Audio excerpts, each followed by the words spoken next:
we refer to it as the Polluter Protection Act, and it really is just a grab bag of gifts to polluters across the state. A couple of the things that we're most concerned about that are included in Bill 765 are, number one, is it removes a set of air monitors that are around the state that have been a significant help in terms of cleaning up North Carolina's air, and it has gotten cleaner over the last decade or so. Additionally, there's provisions in it that create immunity, in essence, for polluters as long as they self-audit and self-report their pollution. So if some company dumps pollution into one of our rivers or lakes, provided they clean it up and they self-report it, they can't be held accountable through civil litigation or fines from DEQ.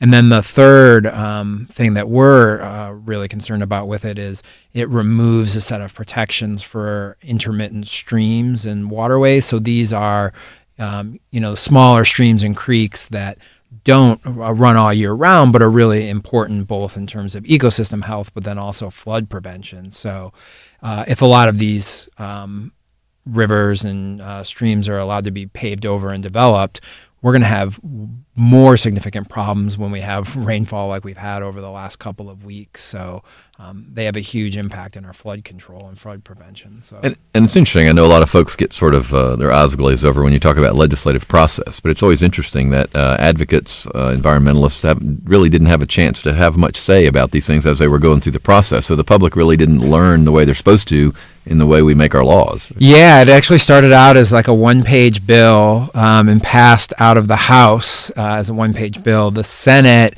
amended it, and it became, I think it was about 51 or 52 pages. Past that, of course, the two houses couldn't agree, so all these negotiations and deals were made behind closed doors in conference.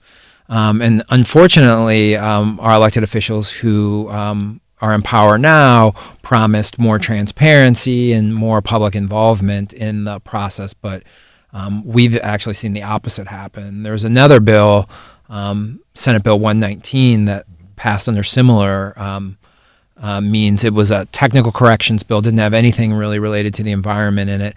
After midnight on the last day, it came out into the public, and there was a portion and a provision in that actually bans communities from regulating fracking in their communities of any sort. So previously they had not been allowed to ban it, but they could regulate it in a manner that it seems fit for their local community.